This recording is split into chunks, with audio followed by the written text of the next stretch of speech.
Bienvenue dans le Green Letter Club, la chaîne qui décortique les grands sujets écologiques. Aujourd'hui, nous allons parler des canicules à Paris, où la perspective d'atteindre 50 degrés dans les années à venir semble de plus en plus crédible. D'où cette question, comment adapter la ville aux températures extrêmes? Pour y répondre, nous recevons Alexandre Florentin, ingénieur, consultant sur les questions climatiques, conseiller de Paris et auteur du rapport Paris à 50 degrés. Bonjour Alexandre. Bonjour. Alors tu es ingénieur, consultant sur les questions climatiques et conseiller de Paris, et tu as récemment publié un rapport Paris à 50 degrés à la suite d'une mission d'information et d'évaluation pour imaginer les conséquences de Paris lors de canicules avec des températures atteignant 50 degrés. Avant de commencer, est-ce que tu peux te présenter rapidement et nous dire ce qui t'a conduit à réaliser ce rapport? Alors, j'ai fait toute ma carrière dans le privé en tant que consultant, à travailler à la fois pour des collectivités territoriales sur les questions, autour de deux grandes questions. D'un côté, comment réduire les émissions de gaz à effet de serre, et de l'autre côté, comment se préparer au climat qui change déjà. Et il y a 3 ans, j'ai eu la chance d'être élu au Conseil de Paris, donc avec les élections municipales. Et dans le cadre de ce mandat, grâce à mes connaissances que j'avais par ailleurs, je me suis dit en fait, la ville de Paris est clairement pas prête par rapport au climat qui change, en tout cas si on trace des perspectives sur les 30 années suivantes. Et ce qui m'a... Dès le début de mandat, en fait, j'ai entendu parler de ce mécanisme de mission d'information et d'évaluation qui est un petit peu comme une commission d'enquête parlementaire mixte, donc transpartisane. En gros, on prend une quinzaine d'élus de tous bords politiques et ils travaillent ensemble pendant 6 mois sur un sujet donné. Paris à 50 degrés n'est qu'un exemple parmi d'autres missions d'information et d'évaluation du Conseil de Paris. Ce qui était intéressant, c'est que, en fait, avec mon expertise et les réseaux auxquels j'ai accès, j'aurais pu écrire le rapport tout seul, mais ça n'avait aucun intérêt. Là, ce qui était intéressant, c'est d'embarquer une classe politique sur un sujet de fond et qui cadre l'ensemble des politiques que la ville va devoir faire dans les décennies qui viennent. Et donc on a formé un binôme avec Maud Lelièvre qui est dans le groupe du MODEM, et on a travaillé avec une quinzaine d'élus. Pendant 5 mois, on a auditionné des experts, des politiques, des personnes de l'administration ou des services de l'État, etc. Et pendant 1 mois, on a eu des négociations pour savoir ce qu'on retenait de ces auditions dans la partie rapport et qu'est-ce qu'on faisait en termes de préconisation pour la ville. Ensuite, il y a la question du pourquoi ce sujet. Au tout début, j'ai hésité à aller chercher un sujet de réduction des émissions de gaz à effet de serre, et il y a notamment à Paris un énorme éléphant dans la pièce qui est la question de la place du tourisme et des émissions de gaz à effet de serre liées à l'aérien d'une partie des touristes qui viennent nous rendre visite. Mais je me suis dit que ça allait pas assez, c'était pas assez ancré dans une situation visible pour créer du consensus. Et donc j'ai cherché un autre sujet, et il y en a un en fait qui est déjà visible, sensible, perceptible, quelle que soit sa couleur politique, c'est la question des canicules. Contrairement à d'autres phénomènes environnementaux comme les particules fines ou perturbateurs endocriniens, on les voit pas, on n'en a qu'une compréhension indirecte. Là, les canicules, il n'y a pas une seule personne qui a vécu à Paris sur les 10 dernières années qui vous dit pas qu'on a un problème avec la chaleur. Y compris chez des gens qui peuvent être climato-sceptiques et donc qui pourraient dire par exemple que il n'y a pas de responsabilité humaine sur ce problème-là. Mais en général, même ces personnes-là reconnaissent qu'il y a un problème avec le climat qui change et les températures qui augmentent. Après, il y a la question de pourquoi ce titre-là. En fait, moi, j'ai beaucoup hésité. Ça fait 3 ans que je bosse sur le sujet. En gros, dès fin 2020, je commençais déjà à avoir des discussions avec le groupe des écologistes dont je fais partie sur est-ce qu'on choisit ce sujet-là pour demander une mission d'information et d'évaluation. On n'a le droit qu'à une seule pendant tout le mandat. Et quel est le titre qu'on propose? Et moi, j'avais été marqué par des échanges avec mes collègues dans le privé il y a quelques années, donc je pense que ça remonte à 2017 ou quelque chose comme ça, où j'avais été très étonné de voir qu'il y avait une étude qui disait que on pouvait avoir entre du 50 et 55 degrés en France à horizon 2050. Et ce chiffre-là, il m'avait énormément marqué. Mais au début, je me suis dit, est-ce que c'est pas un peu anxiogène de dire Paris à 50 degrés et au début, j'ai vraiment hésité. Puis, il s'est passé plein de choses politiques qui ont fait que ça n'a pas été déclenché en 2021. Par contre, à l'été 2021, il a quasiment fait 50 degrés au Canada.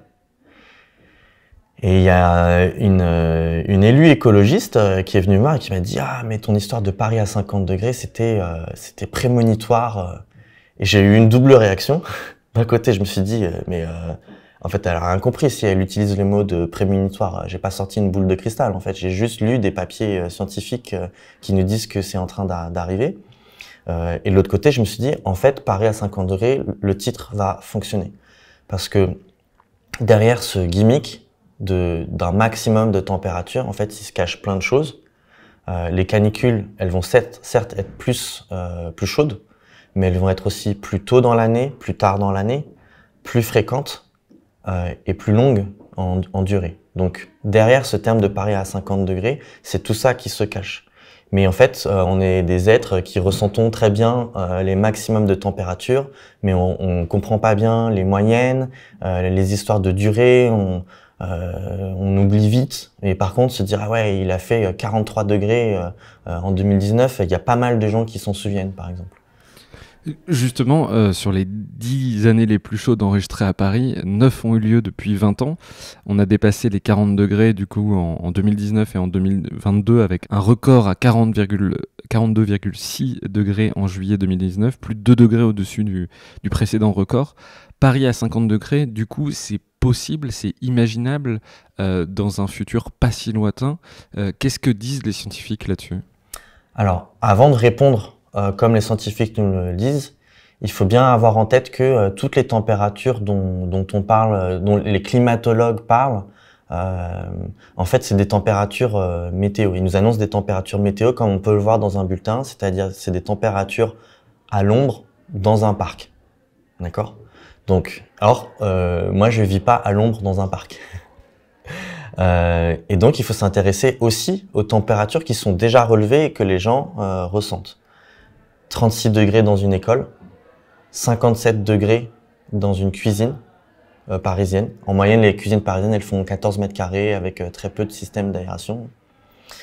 C'est des températures au-dessus de 50 degrés sur du bitume, des températures au-dessus de 70 degrés sur les toits en zinc, etc., etc. On peut multiplier comme ça les exemples pour se dire, en fait, déjà, maintenant, c'est chaud et on a un problème. On verra la quantité de problèmes qu'on a déjà maintenant, même si on n'avait pas à regarder dans le futur. En plus, par rapport à ce que je disais, que 50 degrés, c'est un gimmick et que il faut regarder tous les paramètres des canicules qui vont varier, c'est là où il faut pas non plus être trop entêté sur la question de alors c'est pour quand le 50 degrés, parce qu'en général ça retarde l'action, parce que si je vous dis c'est pour 2100, ce qui n'est pas le cas, mais les gens vont se dire ok, c'est bon, en fait on a 70 ans pour plus de 70 ans pour pouvoir faire les choses. On va avoir des problèmes quand il fera 48 degrés, on va avoir des problèmes quand les canicules commenceront début juin avec les écoles, on va avoir des problèmes quand on sortira des températures minimum et maximales de fonctionnement de nos infrastructures, etc., etc.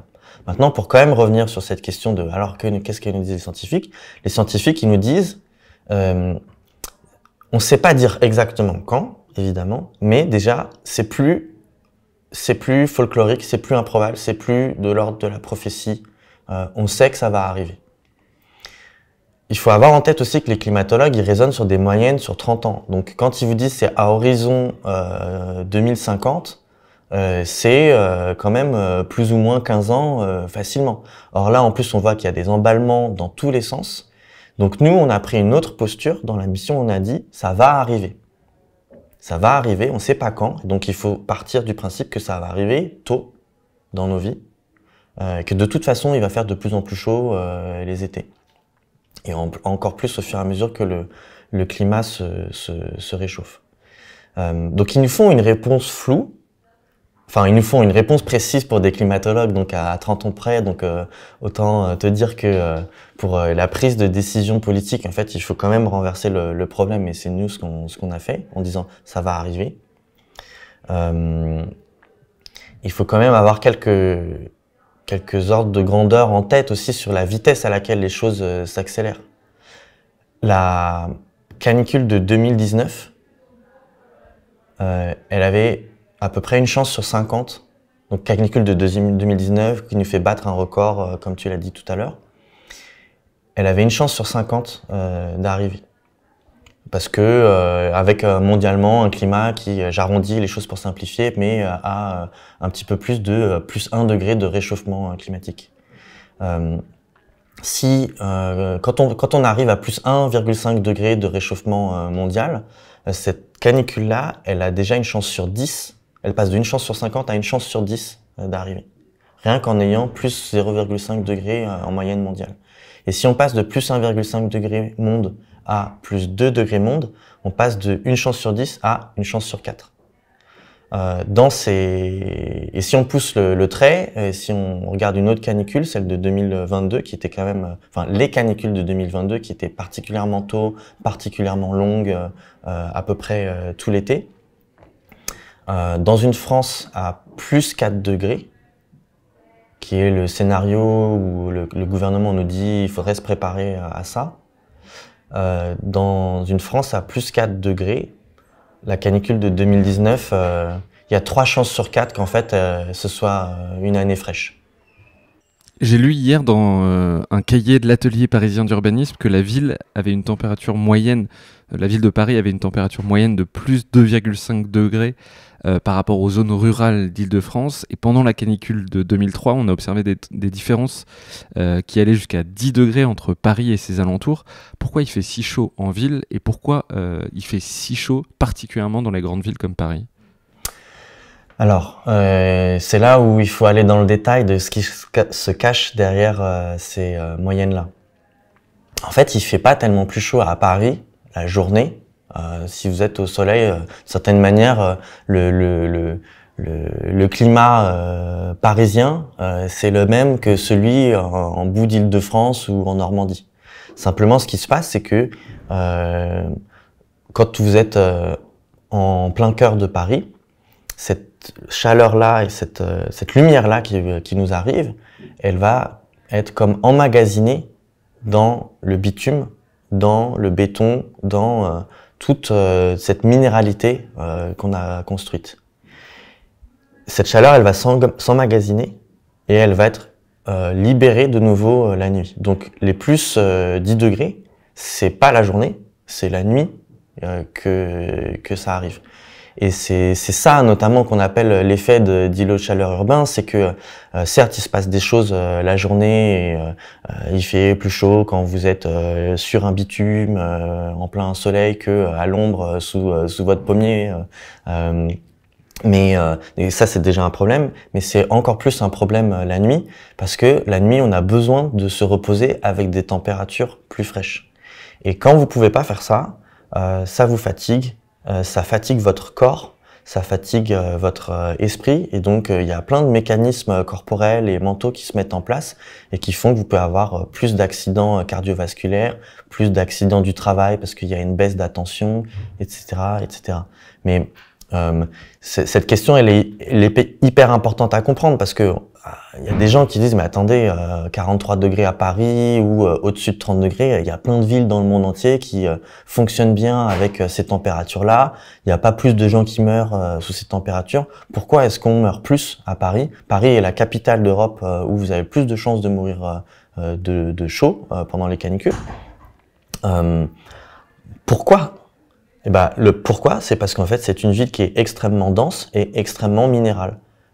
Paris intramuros, et tout ce que je dis quand je parle de Paris, en fait, il faut comprendre Grand Paris, hein, parce que le problème, c'est pas un problème à l'intérieur du périph' et puis à l'extérieur, il y en a plus. Ou on pourrait, dans le sens, on peut se dire aussi que il suffira pas de faire l'adaptation de Paris intramuros si de l'autre côté du périph', en fait, on continue de construire, de bétonner dans tous les sens. Ça a une influence sur la température à une échelle, on va dire, géographique de peut-être pas Île-de-France, mais en tout cas du Grand Paris. Est-ce qu'on a déjà une idée des conséquences sanitaires des canicules à Paris? Est-ce qu'il y a une surmortalité qui est liée justement à ces canicules? Donc déjà, il y a une surmortalité en France. Les chiffres de 2003, on parle en fonction des études entre 15 et, j'arrondis à chaque fois, hein, entre 15 et 20 000 personnes décédées en moins de 15 jours. On sait que depuis 2014, en France, il y a à peu près eu 33 000 décès à cause des canicules. On parle de 5 000 morts en 2022 en France et, si je me souviens, 61 000 au niveau de l'Europe. Pour ce qui est, donc voilà, et puis c'est en fonction des types de canicules et de là où elles sont localisées. Parfois, ça touche plus le sud de la France et c'est là qu'il va y avoir des morts. La particularité de 2003, c'est qu'il a fait très chaud en Île-de-France et que clairement, on n'était pas du tout prêt. Donc, il y a eu une surmortalité de plus de 190%. C'est énorme à gérer sur un temps très court. Et des gens qui étaient en gestion à ce moment-là se souviennent aussi de la question de la gestion des corps des personnes décédées. C'est-à-dire c'était vraiment visible et c'était un problème. Oui, pendant que tout le monde était en vacances, les services funéraires, par exemple, ont eu à gérer cette crise. Toi, vous avez interviewé avec la mission d'information justement des services funéraires? En dehors, oui. Parce que moi, j'ai aussi mené une quarantaine d'entretiens préparatoires dans le 13e arrondissement où je suis élu. Et on avait interviewé les services funéraires, les pompiers. J'ai eu des discussions, par exemple, avec le maire du 13e arrondissement qui avait déjà des responsabilités au moment de 2003 et qui me parlait de ça. Maintenant, les pompiers ils me disent bon bah maintenant on a appris de 2003 et on sait que en cas de surmortalité aiguë, on peut aller utiliser les chambres froides de Rungis, qui est le ventre de Paris, dans lequel toute la nourriture de Paris passe oui, par là. Oui, c'est le grand marché. C'est le grand marché de Rungis, mais qui a des chambres froides très grandes. Donc ça a marqué ces gens-là, les services de secours, les pompiers, les services... Ça a marqué tout le monde. Ça a marqué les EHPAD. Il y a eu beaucoup de changements en France à la suite de cette canicule. Les EHPAD sont organisés différemment avec des systèmes où vous avez des renforts pour juillet et août. Vous avez des plans dans les hôpitaux pour gérer ça mieux. Vous avez des systèmes qui ont été mis en place parce que ce qu'il faut avoir en tête, c'est qu'en gros, et c'est un sociologue américain qui disait ça, les canicules sont des tueurs silencieux, sont des tueurs invisibles de personnes invisibilisées. Les personnes qui sont le plus mortes, c'était des personnes fragiles, dans tous les sens du terme, et isolées. Et particulièrement les personnes âgées. Donc par exemple, il y a un fichier qui répertorie les personnes de, si je me trompe pas, c'est de plus de 65 ans, avec un mécanisme où si elles acceptent, elles peuvent être appelées, on peut les aider pour faire des courses, etc., etc. Et ce fichier-là, il fonctionne. Son problème, c'est qu'il n'est pas assez étendu. Mais il n'a pas vocation à aider tout le monde parce qu'il y a des gens qui ont plus de 65 ans et qui sont quand même très bien connectés socialement. De la même manière que la contraposée du fait que les canicules tuent les personnes isolées, ben en fait, la meilleure manière de passer les crises, en dehors de tout ce qu'on peut faire en termes d'adaptation très transformative, mais on va dire au niveau de la gestion de crise, c'est le lien social. C'est le lien social qui sauve des vies, vraiment. Ça a été prouvé par des études de sociologie, ça. Si on s'intéresse maintenant aux infrastructures, quelles sont les problématiques justement que posent ces fortes chaleurs sur les infrastructures? C'est des choses qu'on a dont on n'a pas forcément idée parce que jusqu'à présent, les températures dépassaient très rarement les 40 degrés. Mais si on voit des températures qui oscillent entre 40 et 50 degrés, là, ça va poser des vraies problématiques sur nos infrastructures à Paris. Tout à fait. Donc, en fait, tous nos systèmes techniques ont une plage de fonctionnement de température, soit par habitude, parce qu'en fait, on a développé ce type d'infrastructure, ce pont, il a toujours été dans ce type de climat, et donc voilà, on sait que l'acier, ça se dilate quand il fait chaud, et ça se contracte quand il fait froid. C'est super connu de tous les gens qui travaillent dans les infrastructures avec de l'acier. Donc soit c'est des infrastructures très anciennes et il n'y avait pas forcément de température explicite dans le cahier des charges, soit sur les choses plus récentes, il y a des températures explicites et on dit voilà, cette infrastructure elle est faite pour fonctionner entre telle plage et telle plage. C'est valable, je vais vous donner des exemples très concrets, donc tout ce qui est en acier, mais ça peut même être des portes avec une infrastructure métallique. Hein. Quand vous voyez que vous avez du mal à ouvrir ou fermer, il n'y a pas quand vous achetez la porte, il n'y a pas une température écrite, c'est juste, c'est pensé pour qu'il y ait un peu de marge, parce que d'habitude ça fonctionne bien comme ça. C'est tout l'électronique. Tout l'électronique, votre téléphone portable, si vous le laissez trop longtemps au soleil l'été, il va arrêter de fonctionner. C'est valable pour les salles réseau. L'année dernière, Google, l'été 2022, à un moment, il y a certains de ses services qui sont tombés en panne et Google a explicité que c'était à cause des canicules quelque part en Europe. Donc les serveurs qui surchauffent. Les serveurs qui surchauffent et les mécanismes de refroidissement qui tiennent plus la route par rapport à la température ambiante.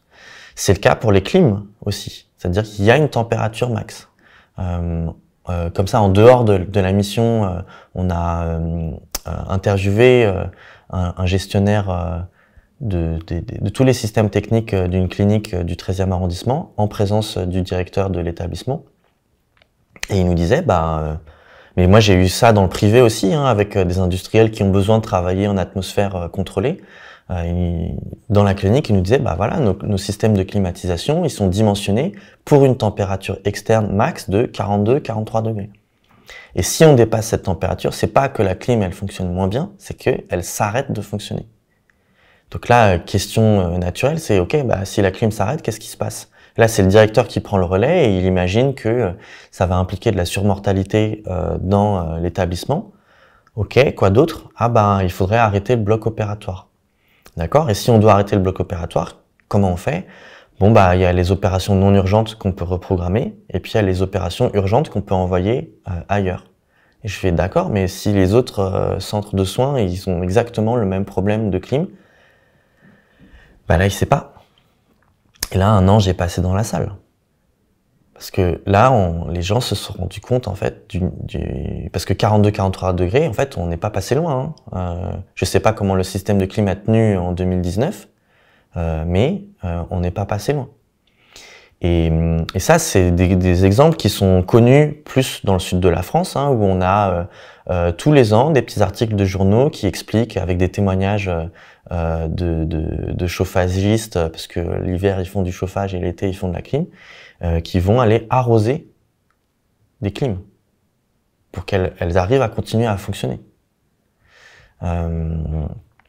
Donc là, juste pour ça vous donne une idée de l'ampleur du problème, c'est-à-dire que à la fois, il y a à peu près aucun de nos systèmes techniques qui n'a été pensé pour le climat futur. Au mieux, il a été pensé pour le climat des 20 dernières années, mais j'ai encore pas trouvé de système et d'organisation qui a vraiment, de manière très précise, pensé pour le climat futur. Dans le meilleur des cas, c'est en gros les gens qui sont les mieux préparés, c'est les pompiers et les gestionnaires du réseau électrique, qui réfléchissent un peu plus à ces trucs-là parce qu'ils ont l'habitude de penser sur des temps très longs. Tout le reste, c'était assez catastrophique. Par contre, on peut tout de suite se dire, bah oui, mais les rails qui se déforment en France, en fait, pourquoi ils se déforment pas autant en Espagne ou dans tel autre pays? Pourquoi il y a bien de la clim qui fonctionne à Dubaï? Bah c'est parce qu'en fait, c'est possible de faire autrement. C'est juste que et nous ça veut dire que techniquement il y a des solutions pour chacun des systèmes qu'on regarde. Le système ferroviaire, il pourrait fonctionner à des températures plus élevées. Simplement, vous imaginez les problèmes de timing qu'on a. Votre frigo chez vous, c'est pareil, il a des températures de fonctionnement. Si vous déménagez à Dakar, en un an, il est capote. Il est trop en dehors de ses plages de fonctionnement et donc il arrête de fonctionner. Mais vous voyez bien que vous pouvez acheter un frigo à Dakar. C'est juste qu'il a été conçu différemment. Et donc on a un problème d'anticipation généralisée et on a un problème de timing. Et donc une des conclusions de la mission, c'est à la fois, il y a une double conclusion. Il y en a une qui consiste à dire c'est pas vraiment un problème technique puisqu'on saurait faire à d'autres températures. Par contre, on a un problème de temporalité. Et ça, quand on mixe les deux ensemble, ça veut dire que on n'est pas du tout sur une adaptation qui serait juste un simple ajustement. La seule conclusion possible, c'est qu'il va falloir se concentrer sur l'essentiel. Si on veut sauver l'essentiel, c'est possible. Par contre, il faut qu'on s'y mette maintenant et très très sérieusement. On reviendra sur la question de la temporalité parce que c'est important et effectivement il y a une sorte d'urgence.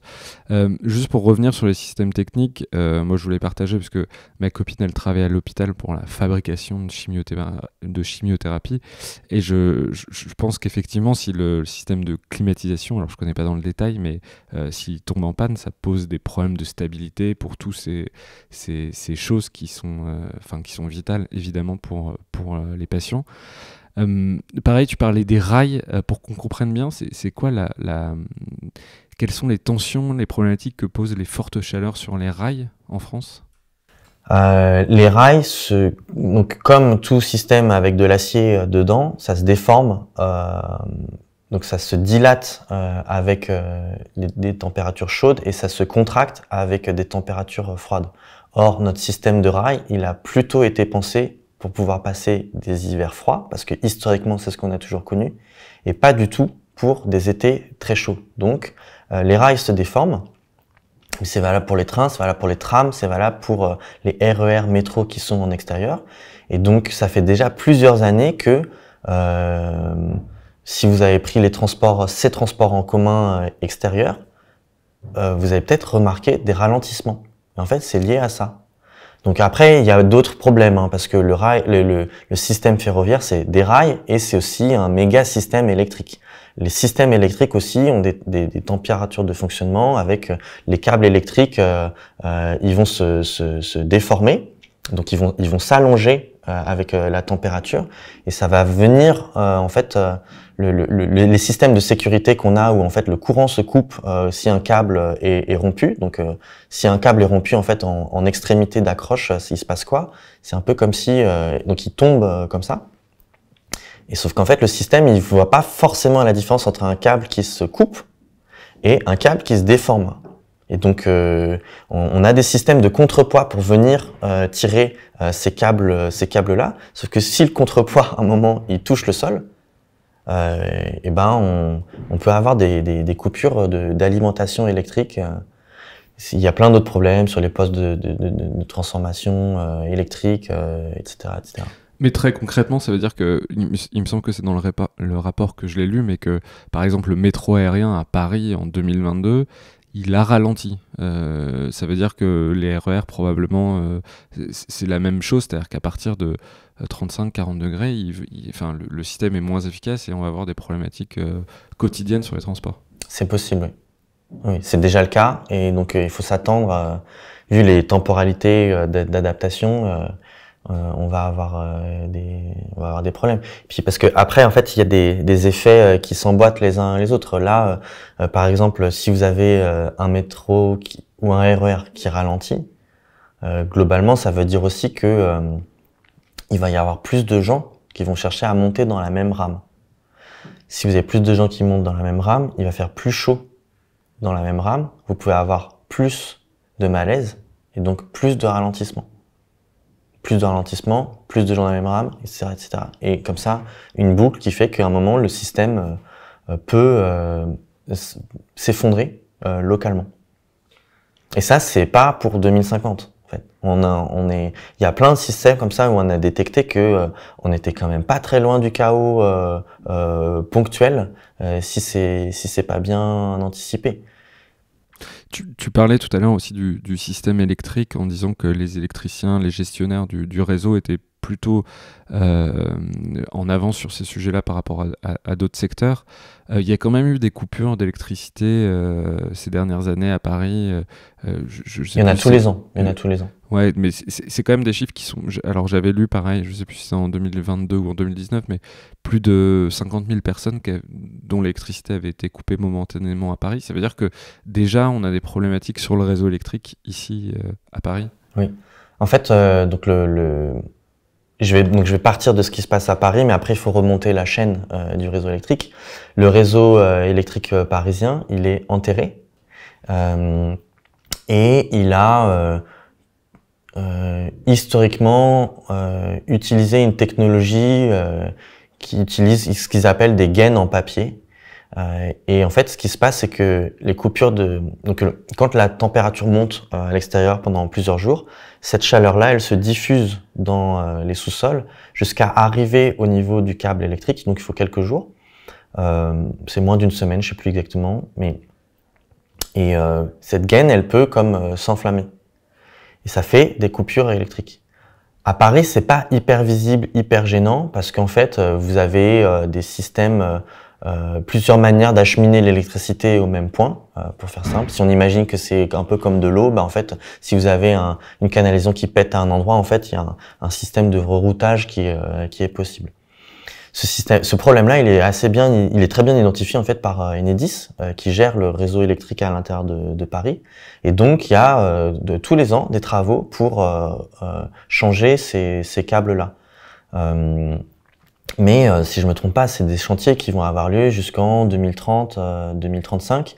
Et par ailleurs, Enedis, comme ils connaissent bien le problème, ils sont capables de réagir très vite, de venir mettre un groupe diesel pour éviter que les coupures de courant durent trop longtemps. Donc ça, dans ma compréhension, c'est assez bien géré au climat actuel. Le problème vraiment, c'est qu'est-ce qui se passe si comme on est en train de vivre un emballement, qu'est-ce qui se passe dans les 5, 10 prochaines années. Alors après, il faut remonter la chaîne électrique parce que là, c'est ce qu'on appelle le transport, la distribution d'électricité. Après, le transport, c'est l'échelon au-dessus avec des câbles plus gros. Et là, c'est le problème de dilatation des câbles dont je parlais tout à l'heure. Vous pouvez avoir des problèmes aussi d'incendie autour des câbles électriques, et c'est pareil pour SNCF qui a de plus en plus ce problème-là à gérer, d'incendies spontanés autour des lignes. Et il y a en plus sur la partie électrique un problème de production. Le nucléaire a besoin d'eau pour se refroidir. Dans la plupart des technos utilisés. Parfois c'est avec des colonnes d'air, mais il n'y en a pas tant que ça en France. C'est pareil. En général, quand il fait chaud, il y a aussi des sécheresses, donc c'est un problème pour l'hydroélectrique. En général, quand il fait chaud, il n'y a pas de vent, donc il n'y a pas l'éolien qui produit beaucoup. Et plus il fait chaud, au-delà d'une certaine température, et plus le solaire perd en efficacité de production. Puis après, il y a aussi les moyens du style gaz et charbon qui, comme le nucléaire, ont besoin d'eau pour se refroidir. Donc ça, c'est dans les exercices faits par RTE, donc le gestionnaire de transport qui doit toujours en permanence équilibrer la production et la demande. Comme on a un système qui est surdimensionné pour passer les pics de consommation l'hiver, à l'heure actuelle, on consomme beaucoup plus l'hiver que l'été encore. On a des systèmes qui sont surdimensionnés, mais on a des problèmes nouveaux qui peuvent apparaître. Et moi, je constate que dans les trajectoires énergétiques qui ont fait débat il y a pas très longtemps, mais j'entre pas trop dans le détail parce que c'est assez technique, moi, je suis pas complètement rassuré par les exercices de projection climatique qui ont été mis en œuvre. La plupart du temps, à part les pompiers, vraiment, moi je les ai trouvés très rassurants, la plupart du temps, les gens regardent trop juste leur périmètre de fonctionnement à eux et regardent pas tous les effets cliquets qui peuvent leur arriver. Je donne un exemple concret pour illustrer ça. Si vous avez une canicule au mois de juin,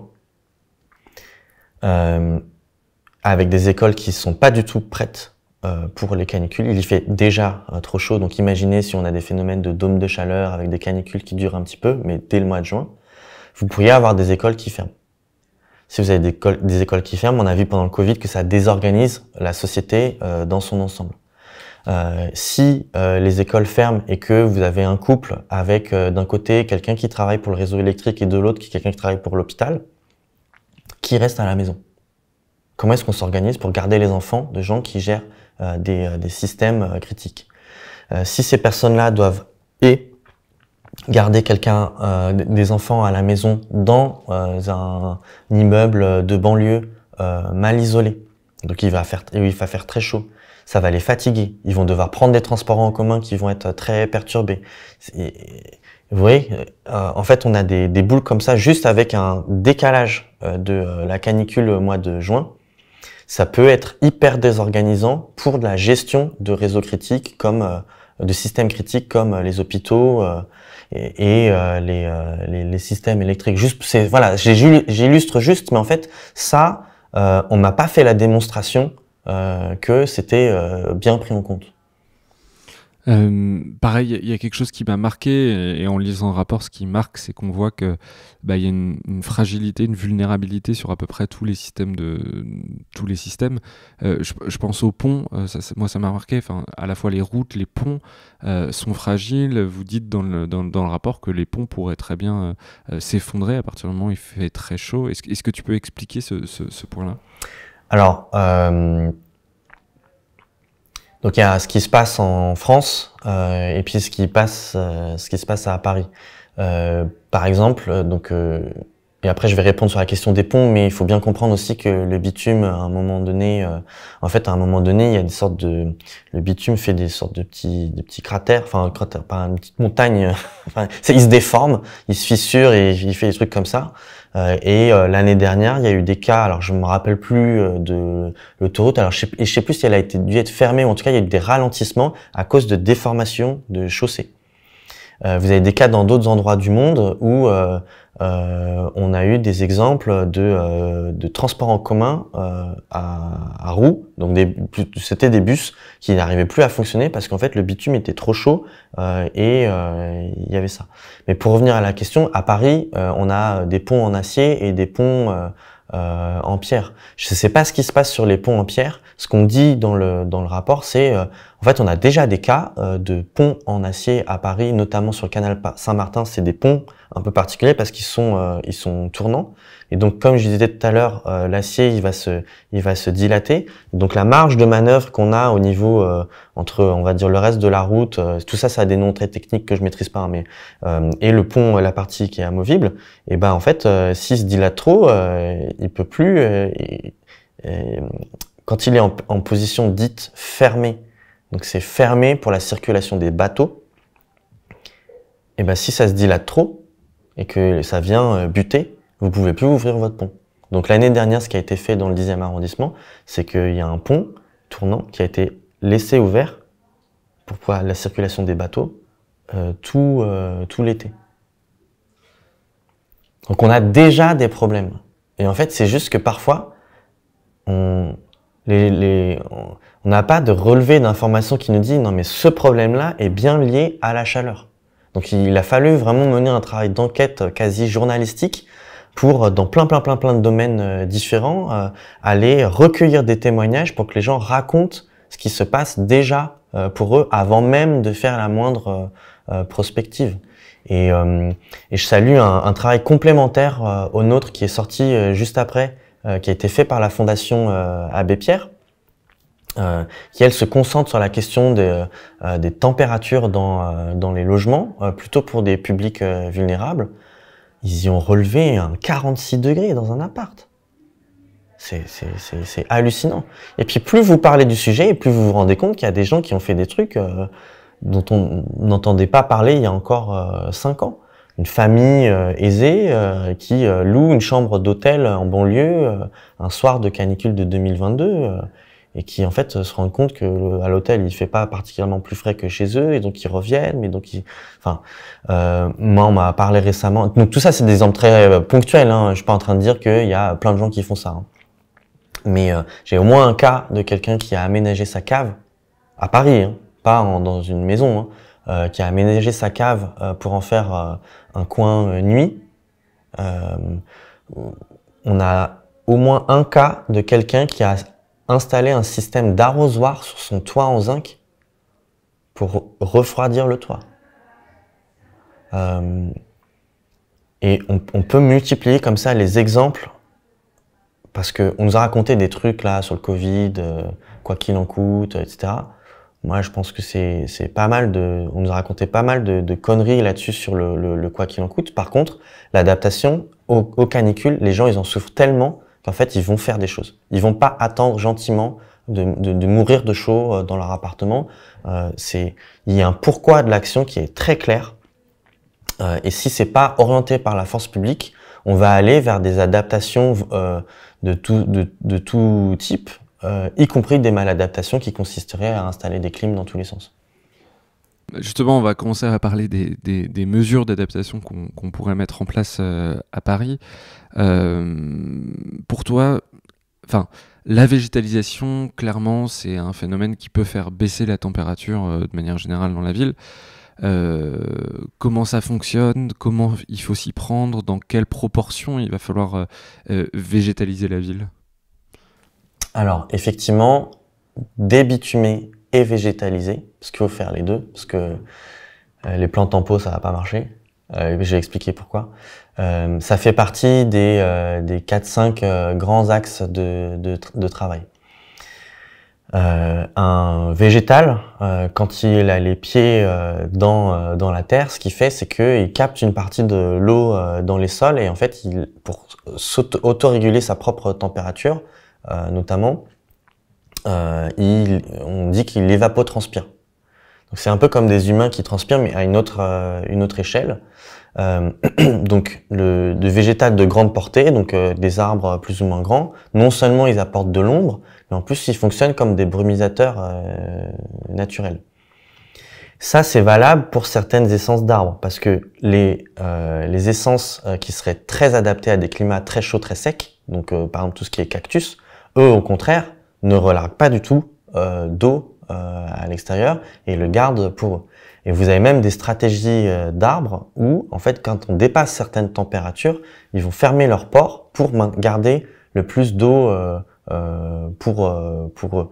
Donc, ce qu'on sait sur la végétalisation, c'est qu'il faut débitumer très massivement et végétaliser très massivement. Juste pour que vous ayez un ordre de grandeur, il y a une étude qui montre qui simule que si on débitume, la moitié des places de parking et des trottoirs, donc c'est une hypothèse, ça vaut ce que ça vaut, hein, mais on dit on touche pas les routes et on touche pas les immeubles. Mais si on enlève le bitume de la moitié des trottoirs et des places de parking à l'échelle du Grand Paris, alors on gagne 1 à 2 degrés dans Paris intramuros. Donc vous voyez que ça va pas être simple, hein, mais il va falloir aller chercher les moindres demi-degrés dans tous les sens. Pour faire ça, dans un espace qui est aussi contraint que celui de Paris, forcément, faut se poser la question de qu'est-ce qu'on enlève. Qu'est-ce qu'on enlève? C'est pas compliqué, en fait, c'est la centralité de la bagnole qui pose problème aussi, hein. Donc, même en entrant par la porte de l'adaptation, on tombe sur la conclusion qu'on a un problème avec les voitures. Ça prend trop de place quand c'est garé. Ça prend trop de place en termes d'infrastructure pour rouler, etc., etc. Et par ailleurs, dans voiture thermique, il y a thermique, et donc ça vient réchauffer localement l'air, encore plus si c'est une voiture climatisée, parce que dès qu'on climatise à l'intérieur, on chauffe à l'extérieur. Et en plus de ça, ça vient mettre des polluants dans l'air, dans un air qui est plutôt stagnant quand il fait chaud. Et c'est encore plus le cas dans les rues étroites. Donc, il va falloir végétaliser, quitte à transformer, enfin, et c'est pas possible de faire autrement qu'en transformant complètement notre rapport à la mobilité. Et c'est pas juste la mobilité des personnes, hein, il faut se poser aussi des questions sur, pour être très cohérent, hein, il faut se poser des questions sur les livraisons à domicile. Il faut se poser la question sur de tous les trucs qu'on consomme et qui nécessitent de la logistique. À un moment, c'est tout ça qu'il va falloir simplifier, pardon, si on veut s'en sortir, pour que le peu de véhicules à 4 roues motorisés, même électriques, qui vont persister, il faut que ce soit juste pour des transports de marchandises vraiment indispensables et des personnes à mobilité réduite. Et encore, même pour les personnes à mobilité réduite, on pourrait se dire que dans certains cas, ça pourrait être de l'ordre une sorte espèce de pouce-pouce vélo avec une assistance électrique. Les taxis demain, faut qu'on arrête avec les grosses berlines, hein. Enfin, ils sont pas prêts pour entendre ça, mais en fait, très concrètement, si on assemble les trucs un par un, on arrive à cette conclusion. Et pardon, juste pour terminer sur la végétalisation, en général, quand on pense végétalisation, on se dit ok, et c'est ce qui est en train d'être fait à Paris dans certains coins. On enlève le bitume, on enlève la terre toute pourrie, on met de la terre végétale. Et demain, avec une ville aussi dense que ça, on pourrait avoir une terre très riche, puisqu'il suffit de composter localement. Et vous inquiétez pas que les plantes, elles vont adorer vivre à Paris grâce à cet apport un peu en continu. Hein. Mais il faut aussi faire des plantes grimpantes avec les pieds dans le sol et pas des trucs hyper technologiques. Des plantes grimpantes sur les façades d'immeubles, c'est un must. Il faut absolument le faire, ça. Partout. Oui, parce que ça empêche les rayons du soleil de frapper la pierre du bâti. Juste si on enlève le bitume, qu'est-ce qu'on met à la place? Ah bah il y a plein de choses qu'on peut mettre. Et là, il va falloir faire une sorte de mosaïque. Si c'est des endroits où il doit y avoir des camions qui doivent passer, on peut pas tellement enlever le bitume, mais par contre, on peut se poser la question de sa couleur. Ensuite, là où au maximum, là où on débitumise, en fait, il faut mettre du végétal, alors à différentes hauteurs. Des endroits où on voudrait garder des places de parking, on peut avoir des pavés drainants avec dans les interstices de l'herbe qui peut pousser. Là où, par exemple, tous les parkings à vélo, on pourrait avoir de l'herbe. On n'a pas besoin d'avoir du bitume pour poser son vélo. Et donc tout ça, ça va faire que aussi l'eau qui tombe va s'infiltrer un peu plus dans les sols. Donc ça, il faut bien l'anticiper et le gérer parce que la manière dont on a conçu nos réseaux souterrains et tout n'est pas forcément faite par rapport à une ville qui doit être un peu plus éponge. Donc il faut bien le réfléchir à ce type de problème aussi. Mais ça veut dire que en fait, les arbres en pied dont on débitumerait autour, ils vont avoir accès à plus d'eau et donc on va les aider à survivre aux canicules futures. Et ça, il faut le faire de manière mais extrêmement urgente.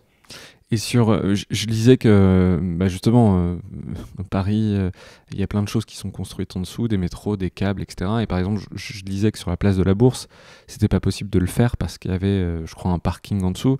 On peut végétaliser Paris assez fortement ou quand même on est contraint par tout ce qu'il y a en dessous? Alors, on est clairement contraint par ce qui se passe dans les sous-sols. Et ça, on peut pas, dans les timings et si on veut pas exploser notre budget carbone, l'idée c'est pas de refaire complètement la ville, hein, donc il faut faire avec l'existant. Donc là où il y a des réseaux qui existent, ça va être compliqué de faire différemment. Par contre, il y a une autre barrière qui est toutes les questions patrimoniales. Il y a des endroits où on pourrait planter des arbres techniquement, mais les architectes des bâtiments de France disent « Ah bah non, il y a un gars, il y a 200 ans, qui nous a dit qu'il voulait qu'on ait la perspective sur je sais pas quel truc qu'il a fait, quel monument, et donc on peut pas planter des arbres à tel endroit parce que ça va gâcher la perspective. » Donc très bien, vivons dans une ville musée pétrifiée, morte, ou alors il faut s'asseoir sur certaines de ces règles-là. Et partout où c'est possible, il va falloir y aller. par contre. Partout où c'est techniquement possible, il va falloir planter un truc vert. Et on parle on pense pouvoir trouver 300 hectares. Mais il va falloir y aller avec les dents. Ça veut dire que c'est tel bout de place, tel endroit il va falloir rogner sur la circulation, à tel autre c'est tel autre usage de la ville qu'il va falloir travailler différemment. Dans tel bout de rue, dans tel espace, en fait, il faut arrêter avec les délires où on construit à Paris. En fait, c'est déjà sursaturé de bâtiments. Ce qui est intéressant aussi, on a parlé beaucoup de l'évapotranspiration, donc que les arbres rejettent de l'eau. De la vapeur d'eau. Quand on regarde aussi l'apport de la végétalisation, c'est apporter de l'ombre. Je crois qu'en dessous d'un arbre, il y a plus que 20% des rayons qui passent. Et donc, on voit, quand on regarde les caméras thermiques, on voit des différences qui sont plus là de l'ordre du degré, mais plutôt du dizaine, voire des vingtaines de degrés en moins quand il y a des arbres versus là où il n'y en a pas. Je lisais aussi... je crois que c'est dans le rapport que, par exemple, entre, alors j'ai plus le boulevard en tête, si le boulevard Haussmann où il y a des platanes et le boulevard Poissonnière où il y a des sophoras, il y avait une différence d'une dizaine de degrés. Donc ce qu'il va falloir faire aussi, c'est planter des arbres qui ont ce qu'on appelle une masse foliaire, enfin qui ont beaucoup de feuilles pour empêcher les rayons de passer. Donc il y a tout ça fait partie des réflexions à avoir. Il y a aussi la question de quelles essences d'arbres vont être adaptées au climat de demain. Et là, en gros, il y a deux stratégies, c'est-à-dire qu'il faut aussi aider le vivant qui est déjà là à vivre le plus longtemps possible. Et nos arbres, dans une ville comme Paris, ils sont hyper maltraités. On leur fait la tête au carré parce qu'ils sont sur les Champs-Élysées et que, pareil, il y a un Gugus, il y a je sais pas combien de centaines d'années qui a dit que un bel arbre, il devait être taillé. À tel autre endroit, en fait, il a un pied d'arbre qui est complètement rachétique, où avant c'était des grilles d'arbres, mais la préfecture nous dit ah bah oui, mais il y a beaucoup de manifs là, et donc il faut pas que les manifestants puissent prendre les grilles, et donc on va lui recouvrir le pied d'un espèce de matériau, certes, qui laisse passer l'eau, mais c'est pas du tout la même chose que de la pleine terre, tout ça. Ça veut dire qu'il va falloir donner plus d'espace de pleine terre aussi autour des arbres et aménager ça pour que les gens apprennent aussi à pas marcher sur les pieds d'arbres et venir tasser cette terre-là. Donc il faut à la fois faire le maximum pour les arbres en pied. Et moi, je comprends pas que on ait encore des discussions avec des projets urbanistiques qui nécessitent de couper des arbres existants. En fait, on n'a pas le temps. C'est-à-dire que moi, quand on dit on coupe un arbre et on en plante, mais même vous pouvez en planter 100. En fait, si ça se trouve, les 100, il y en a à l'été prochain, il y en a peut-être la moitié qui vont crever. Donc en fait, les arbres qui sont en pied, il faut les sauvegarder le plus longtemps possible. Quitte à dire, bah en fait, ce projet immobilier qu'on avait en tête, ou ce projet, là on a un cas dans le 19e où c'est pour rénover une crèche, on a besoin, dans le projet actuel, on aurait besoin de couper des arbres. Mais en fait, ça veut dire que le projet, il n'a pas été bien pensé. Il faut le revoir. Il faut absolument le revoir. Comment est-ce qu'on peut réaménager la crèche qui en a besoin sans avoir besoin de couper les arbres? Sinon, c'est vraiment, genre, on se tire une balle dans le pied, en fait. Donc il y a tout ce qui consiste à protéger au maximum notre patrimoine végétal existant et à l'aider à s'adapter.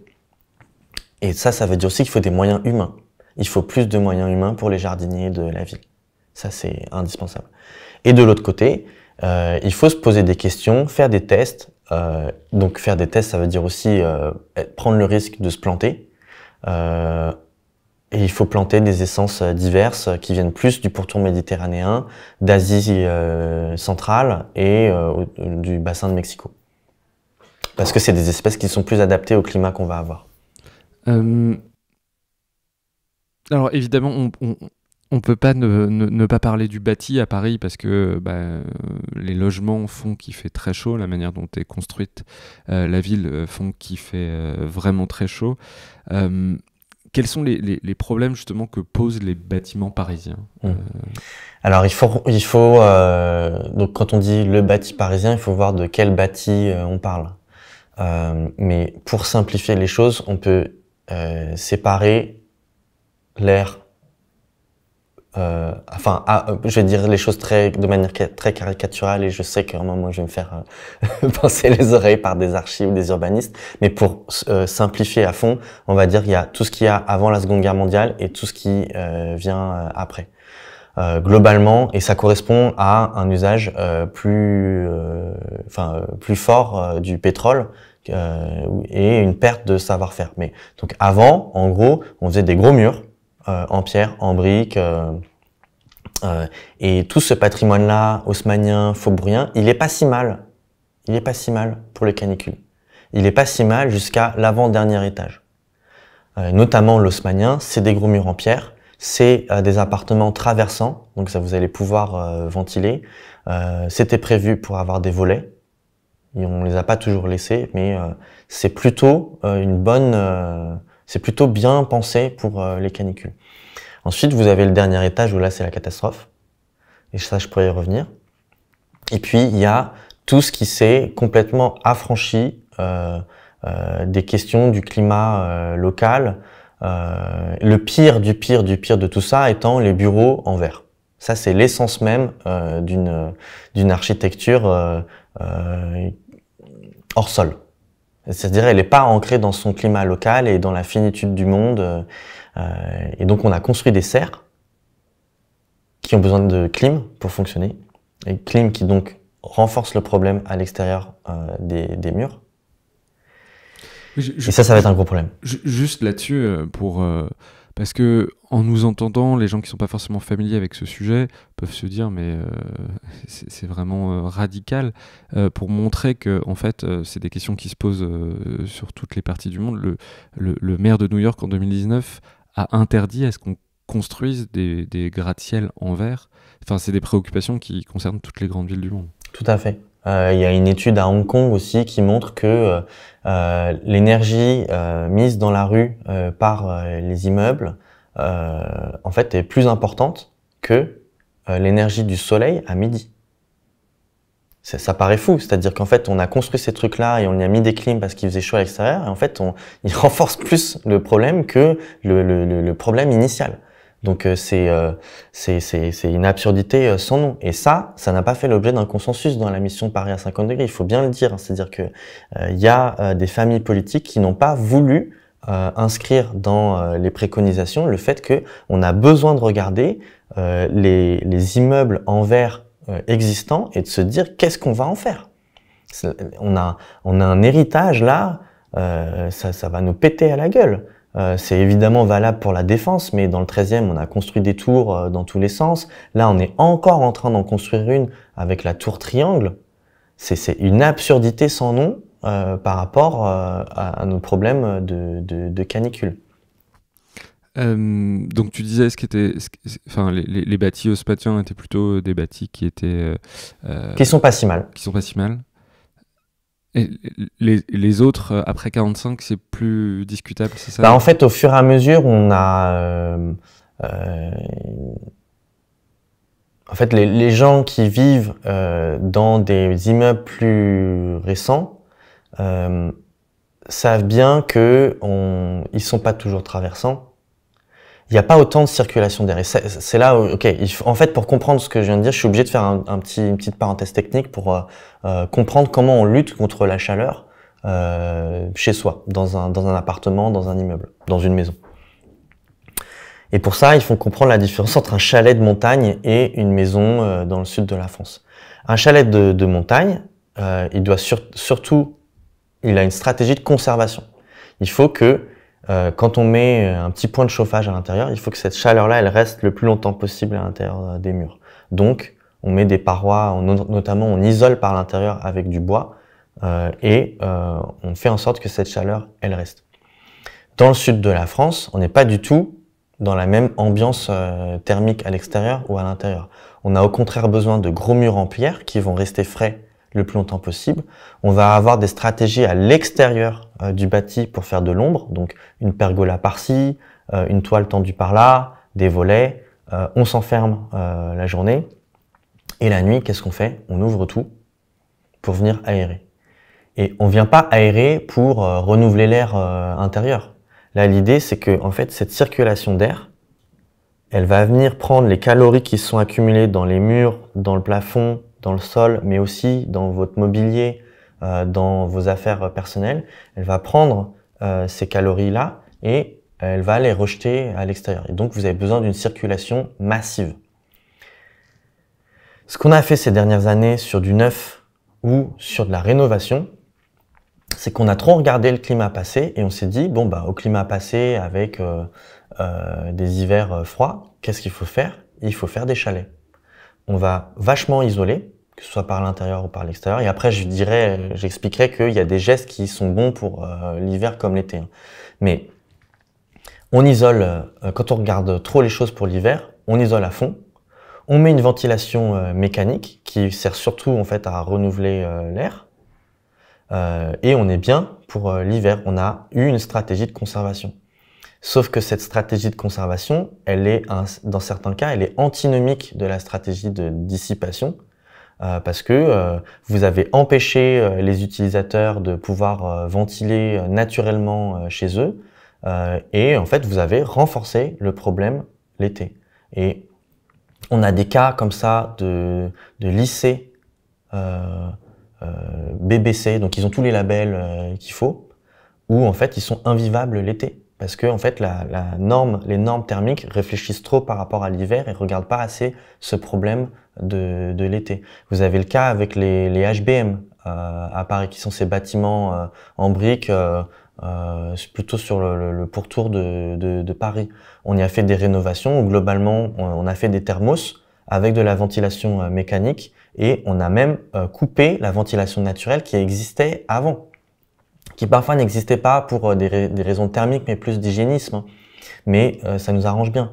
Là, j'ai le cas dans un 13e arrondissement où je suis allé visiter une école où, en fait, vous avez et des fenêtres et une sorte de vasistas au-dessus. C'est hyper haut de plafond et vous avez ces fenêtres qui s'ouvrent comme ça.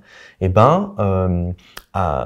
ces dernières années, quand on a mis un petit coup de peinture sur les cadres de ces fenêtres-là, on est venu bloquer les mécanismes qui font que ces petites fenêtres en haut, elles sont fermées.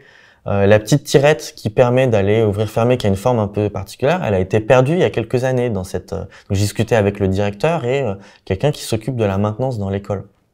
Et en fait, ils savaient pas qu'il leur suffisait de venir faire les réparations. Donc, c'est les services de la ville qui doivent venir pour faire les petites réparations, venir fabriquer la petite tirette pour pouvoir venir aérer comme ça de manière traversante ce bâti.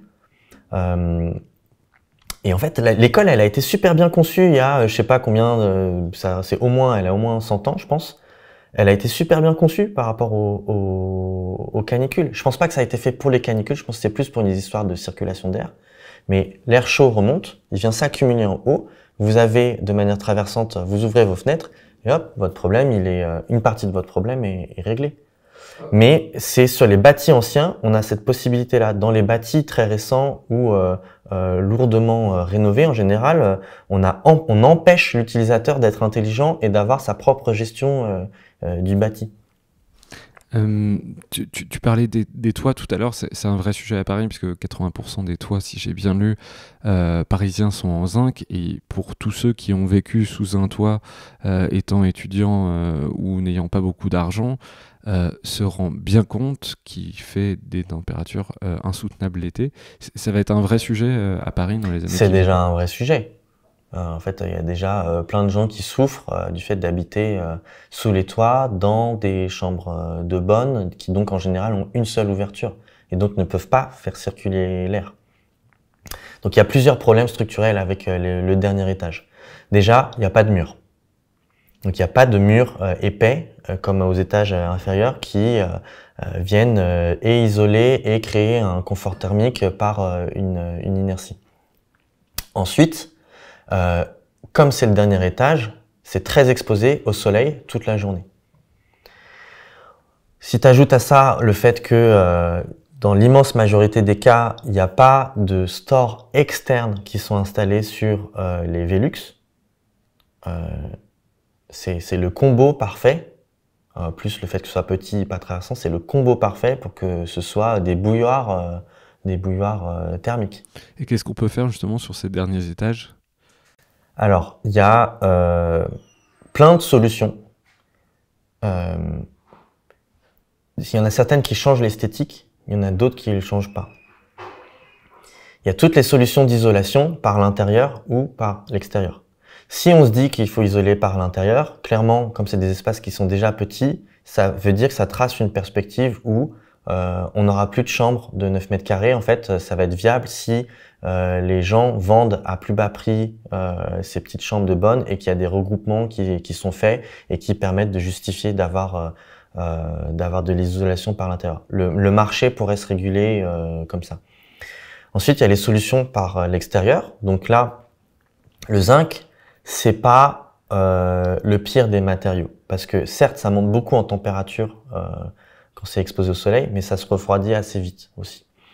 Il vaudrait mieux jouer sur la couleur du zinc, mettre des choses par-dessus le zinc. Donc, est-ce qu'on y accroche une toile? Est-ce qu'on y met des toits terrasses, comme c'est le cas à Venise, des terrasses en bois par-dessus les toits en zinc? Ça veut dire des sortes de rooftop, des terrasses sur lesquelles tout un chacun peut aller boire un verre. Ouais, et moi je trouve ça, alors boire un verre, je sais pas si c'est ça l'objectif, mais en tout cas, ça pourrait être un espace de socialisation, de jardinage pour la copropriété. Moi je crois beaucoup à ce modèle, plutôt que d'avoir juste les riches qui habitent au dernier étage qui peuvent se payer une terrasse, que ce soit des espaces pour la copropriété. Et tu disais qu'ils faisaient ça à Venise, par exemple? Ouais, oui. À Venise et dans d'autres villes, on voit des exemples où, par-dessus des toits existants, il y a des terrasses plates qui ont été installées. On peut jouer sur la capacité du zinc à réfléchir la lumière avec des traitements qui en changent pas trop l'aspect. Puis après, il y a tout ce qui va se passer en dessous du zinc. En fait, déjà... Pardon, je te coupe. Ou repeindre en blanc, c'est ça là? Oui, ça c'est une option. C'est une option qui plaît pas du tout à certaines personnes qui sont qui tiennent à ce que l'esthétique de Paris soit maintenue. Ça pose quelques questions auxquelles moi j'ai pas encore eu de réponse, notamment sur donc le zinc. C'est un avantage, c'est que c'est très facilement recyclable. Et donc si on vient y mettre une peinture, quel type de peinture fait qu'on viendrait pas perdre en recyclabilité, pas poser de problème avec des lessivages d'eau et de matière plus ou moins chimique. Ça, je pense qu'il faut être rassuré là-dessus. Et si on est rassuré, moi je trouve que c'est une solution qui devrait être très franchement étudiée, au moins un peu plus testée qu'à l'heure actuelle. Parce que c'est pas si compliqué en fait de venir peindre un toit. Ouais, alors je sais pas à quel point ça renverrait les rayons du soleil dans l'atmosphère, le fameux effet albédo. Albédo d'ailleurs, c'est de la racine albe, ça veut dire blanc en latin. Mais par exemple, je sais que sur la banquise ou la glace, ça renvoie 90% des rayons du soleil. Donc c'est vraiment pas une mesure qui est anecdotique. Ah oui, c'est pas du tout anecdotique, hein, parce que vous avez des cas où la température intérieure, mais je pense que ça serait moins dans une configuration parisienne. Vous avez des cas où les températures elles ont baissé de 2, 4, 6 degrés. Donc c'est pas du tout négligeable quand vous habitez à l'intérieur. Mais en fait, je pense que ça va surtout être une somme de tout ce que je vous ai dit. Parce que si vous venez mettre des stores sur les Velux, repeindre votre toit en blanc, travailler toute l'isolation qu'il y a entre l'intérieur de l'immeuble, de l'appartement, et le zinc, avec donc un bien meilleur isolant. Ce qu'on appelle une lame d'air, qui est un espace vide avec une circulation d'air. L'air, c'est un super isolant, et en plus, si vous avez cette circulation d'air, ça va venir refroidir et l'isolant en dessous et le zinc au-dessus. Si en plus vous venez travailler la couleur du zinc, mais bon, le zinc c'est déjà assez clair hein, quand même, c'est pas non plus une surface sombre. Donc, en fait, à un moment, il faut faire des tests. Il faut se permettre des tests in situ pour voir très concrètement ce que ça fait. Et puis, il y a aussi toute la capacité des habitants à savoir vivre avec ces températures-là. Donc, les stores externes qu'on met dans la journée et puis la nuit, on ouvre tout pour venir faire circuler là, cet air-là? Est-ce qu'on met des plantes avec des pots en terre qu'on a bien trempés dans l'eau et comme ça, quand l'air circule autour de ces pots-là, ça vient venir rafraîchir votre appartement, etc., etc. Il faut aller aussi vers des stratégies collectives. Avec en général le bâti ancien, au contraire du nouveau, vous avez accès à la trappe de toit dans l'escalier. Et en général, cet escalier, en plus, il est à la verticale de cave, avec de l'air très frais.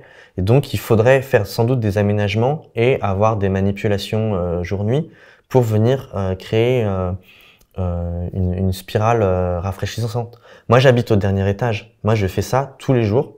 Je me suis acheté une échelle juste pour venir ouvrir et fermer la trappe de toit. Et ça marche, c'est-à-dire ça a vraiment fait chuter la température. Et moi, chez moi, j'habite sous les toits, mais là, ça va parce que j'ai la capacité, enfin, je sais ce qu'il faut faire et j'ai la capacité de gérer cette ventilation naturelle. Alors, on n'a pas le temps d'égrener toutes les solutions, mais d'adaptation, on en a parlé quand même assez largement. Il y a un sujet qu'il faut absolument qu'on aborde, et dans les échanges précédents, l'interview, tu m'as vraiment dit qu'il fallait pas qu'on oublie cette partie. C'est l'aspect politique. Si on liste tous les travaux comme on a commencé à le faire pour adapter Paris à des températures comprises entre 40 et 50 degrés, est-ce que c'est des petits travaux qu'on peut faire mois après mois, année après année, ou est-ce qu'il faut faire des grands travaux publics à la manière d'Haussmann, c'est-à-dire complètement revoir l'urbanisme parisien? Qu'est-ce que tu en penses? Est-ce qu'on peut adapter petit à petit, ou est-ce qu'il va falloir faire des grands travaux d'urbanisme? On a entre 10 et 20 ans pour faire ce que les villes du Sud ont fait en plusieurs centaines d'années. Donc, on va pas s'en sortir avec des petits pas, avec un petit coup de peinture par-ci, un trou par-là, avec un arbre, quoi. Là, on parle d'une autre révolution haussmannienne, clairement. Donc, on est sur des ampleurs de travaux qui sont colossaux, dans lesquels il faut pas oublier qu'on a d'autres contraintes, de rareté, de l'énergie, des matières premières, etc. Et tout ça converge vers une seule chose, c'est que on sait faire techniquement, mais du coup, il va falloir surtout le faire sur l'essentiel. Donc, je te cache pas que si demain, il y a des bureaux qui sont pas des bureaux de start-up qui ne font que accélérer la destruction du monde et qui sont pas adaptés au climat de demain, moi, ça me fait ni chaud ni froid. Par contre, on a un problème dans les écoles. Et là, c'est dans les 10 ans qui viennent qu'il faut rendre les écoles, il faut transformer les écoles en oasis pour les écoliers et pour la vie de quartier. Il va falloir concentrer les travaux dans certains endroits parce que on peut pas transformer en 15 ans Paris en Séville.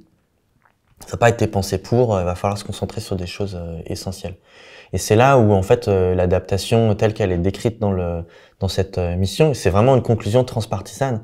C'est pas du tout de l'ordre de l'ajustement. Là, on est sur une révolution. Il va falloir réfléchir à nos besoins essentiels. C'est la première chose à faire. C'est là où on voit que la question de l'adaptation, qui est cette question de quels sont nos besoins essentiels et comment est-ce qu'on va les protéger, c'est une face de la même pièce. Et sur l'autre face, c'est la question de la décroissance qui pose la question de à quoi on va renoncer.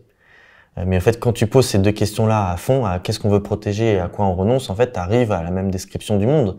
C'est juste que tu n'as pas la même porte d'entrée.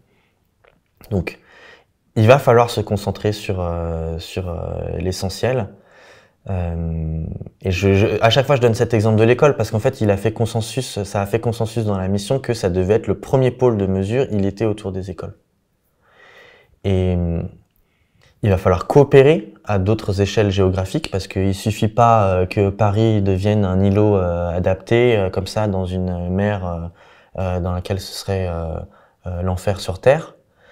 Et il faut pas non plus se tromper sur le fait qu'on n'arrivera pas à s'adapter à tout. On n'arrivera pas à s'adapter à tous les scénarios climatiques. Moi, déjà, je trouve que d'envoyer le message qu'il faut se préparer à du plus 4 degrés France qui correspond à un plus 3 degrés monde, c'est déjà dantesque. Mais il faut pas croire qu'à plus 3 degrés de réchauffement mondial, on va être dans une stabilité géopolitique qui va pas venir interférer avec notre capacité à nous adapter en France. Ça, pour moi, ce serait une escroquerie intellectuelle de faire croire que on va pas devoir dans les scénarios d'adaptation dans ces ordres-là, c'est déjà, je sais pas à quel point c'est possible en fait. Et donc tout ça ne fait que venir renforcer l'absolue nécessité à venir réduire nos émissions de gaz à effet de serre, y compris avec des choix très difficiles que le gouvernement à l'heure actuelle est incapable, ne serait-ce que de formuler et de mettre sur la table pour qu'on ait un réel débat démocratique là-dessus. Mais si j'en viens à une échelle qui est un peu plus contrôlable à l'échelle de Paris, c'est ce que je disais à un moment donné, il faut qu'on se pose la question de la place du tourisme. Parce qu'il suffit pas que on soit tous à vélo. Hein. Si en fait notre modèle social et économique dépend de la venue de gens très riches qui viennent à vélo, ça va pas résoudre notre problème. Et on sera dans du en même temps. Et pour l'instant, c'est ce qu'on fait. Si on fait des pistes cyclables, mais on organise les Jeux Olympiques. Et c'est ce en même temps qu'il va falloir résoudre. Et il peut pas se faire juste en prolongeant un petit peu le trait. Il faut des ruptures, mais majeures. Voilà. On parlait en début d'interview de la temporalité. Est-ce que tu peux revenir sur cette question-là? On a pris l'exemple des arbres, par exemple un platane, je ne sais pas combien de temps ça met à pousser, mais ça met du temps. Tu disais tout à l'heure qu'on avait une dizaine ou une vingtaine d'années pour adapter la ville. Du coup, quelles sont les grandes problématiques autour de cette temporalité? C'est qu'il y a des sujets qu'il va falloir prioriser et des chantiers qu'il faut lancer tout de suite? Oui, je pense que... Enfin, je sais pas si tu sais, mais la ville de Paris a décrété l'urgence climatique en 2019. Moi, j'ai pas vu la différence. J'ai pas vu un pet de différence. Donc, en fait, il faut à la fois s'attaquer à des choses visibles, à des choses symboliques et à des choses structurelles. Des choses visibles, par exemple, c'est sortir les marteaux-piqueurs pour ne serait-ce que débitumer les places de parking, débitumer autour des pieds d'arbres, là où il n'y a pas de passage. C'est par exemple le cas le long du boulevard Richard Lenoir. T'as des rangées d'arbres, quand tu passes à vélo boulevard Richard Lenoir, t'as une rangée de voitures, une rangée d'arbres, un petit passage assez étroit pour les piétons. Tu pourrais se dire, bon, bah, peut-être qu'en fait, il n'y en a pas tant besoin que ça, puisqu'il y a encore une traversée au milieu, au-dessus du passage souterrain du canal Saint-Martin. Il faut sortir les marteaux-piqueurs, il faut sortir les pots de peinture. Là, il y a des endroits où il faut immédiatement, en fait, on se posera la question de si on massifie, quel problème ça pose. Il y a des endroits où il faudrait aller sortir les pots de peinture pour repeindre en blanc. C'est indéniable. Parce qu'il y a des gens qui crèvent à cause de notre politique patrimoniale à l'heure actuelle. Il faut le formuler comme ça. Après, il y a les trucs symboliques qui permettent de faire réfléchir. Ça veut dire, si vraiment je le verbalise comme tu as commencé à le faire, c'est-à-dire que on veut trop garder Paris comme un musée et on veut trop garder les perspectives, on veut trop garder les toits en zinc et que du coup, cette politique patrimoniale fait mourir des gens, c'est ce que tu dis? C'est exactement ce que je dis, oui. Là, on va me ressortir le coup du responsable mais pas coupable. Je suis désolé, mais il y a des gens qui sont en responsabilité à l'heure actuelle, à tous les échelons, parce que c'est pas parce que ça se passe sur le territoire de Paris que c'est une responsabilité parisienne. Là, on va pas suffisamment vite dans la bonne direction. C'est indéniable.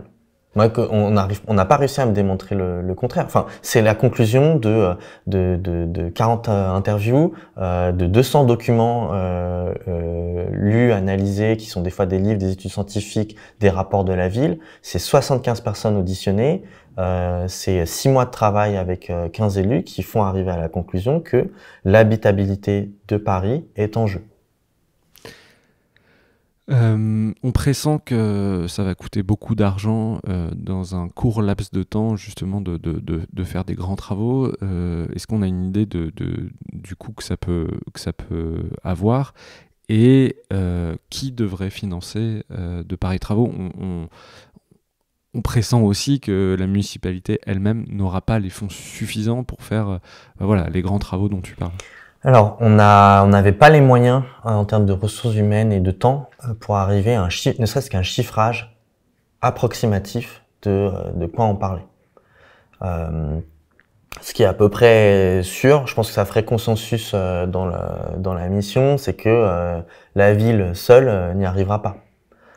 Je veux dire, si on parle d'une révolution haussmannienne, en fait, c'est les moyens de l'État qui doivent être mis en œuvre. Moi, je suis convaincu qu'on n'a pas de problème d'argent, on a un problème de répartition de l'argent. Il y a des gens très riches, hein. Il y a des entreprises qui sont très riches, il y a des... Et voilà, c'est toute la question, c'est est-ce qu'en fait on met tous les intérêts dans la même direction? Est-ce qu'il faut aller jusqu'à de la contrainte? C'est sûr. Les acteurs du privé qui ont un peu compris le sujet, je faisais une conf chez Bouygues sur le sujet. Il y a quelqu'un de chez Bouygues qui disait en fait il faut passer par la contrainte. Point barre.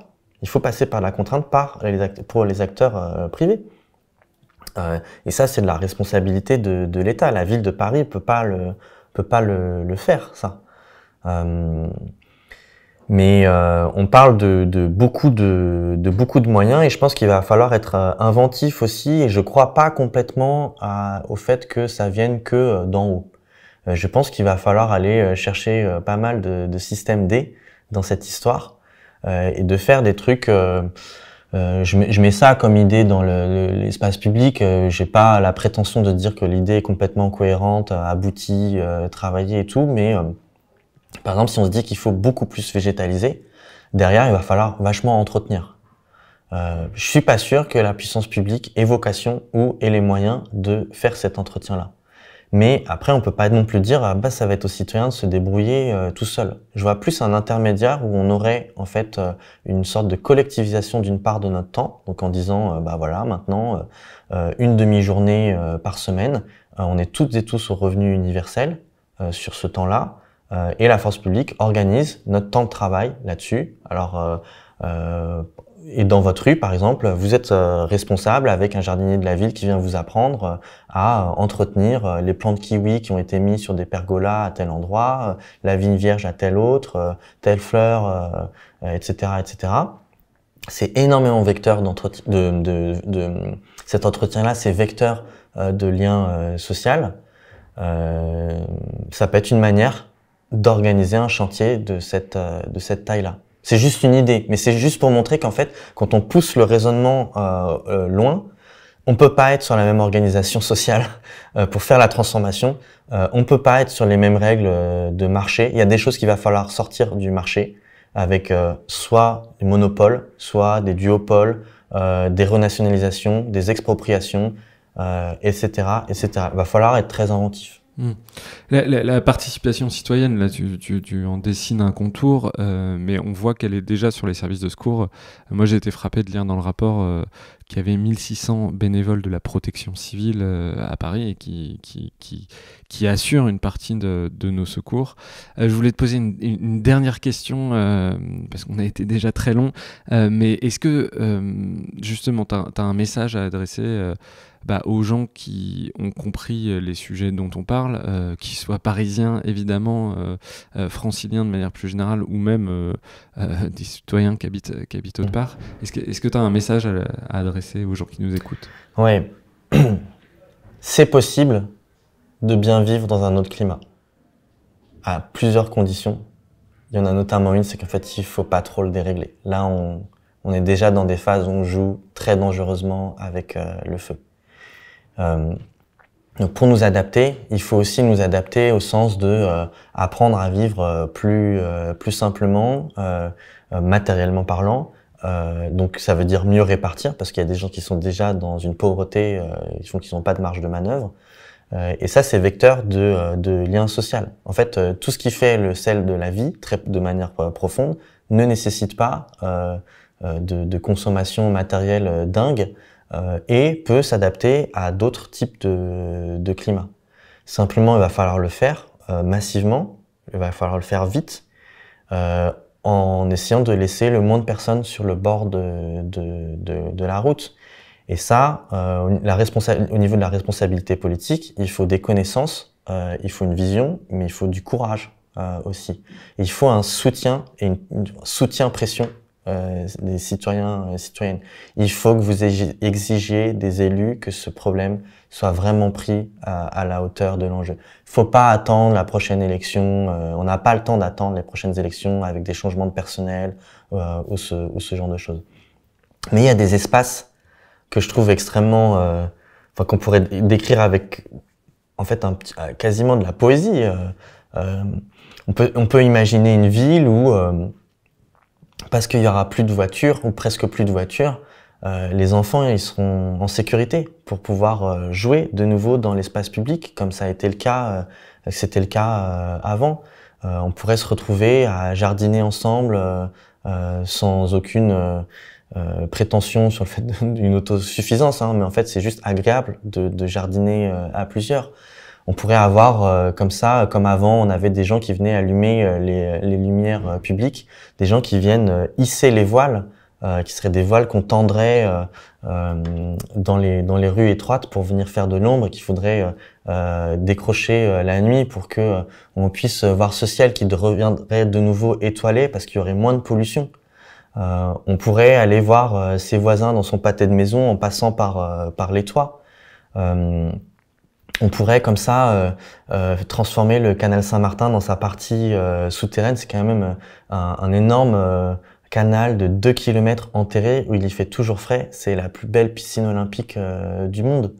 Et on peut comme ça multiplier les exemples. On pourrait faire des écoles, des espaces vraiment pour les communautés locales, et que ce soit pas, certes en journée c'est pour les enfants, mais le soir c'est des endroits où aussi on se retrouve parce qu'il y fait frais, parce que les bâtiments ils ont été rénovés pour devenir vraiment bioclimatiques, c'est-à-dire pouvoir être adaptés au climat dans lequel ils sont sans consommer de l'énergie.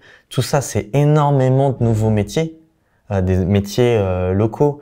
Tout ça, c'est une vie qui serait vecteur de liens sociaux. Tous les Parisiens se plaignent de pas connaître leurs voisins. Bah là, en fait, allez les voir pour leur parler de ça, parce qu'il va falloir qu'on s'y mette tous ensemble. Alexandre Florentin, un grand merci d'être venu dans le Green Letter Club. Merci pour l'invitation. Et à bientôt.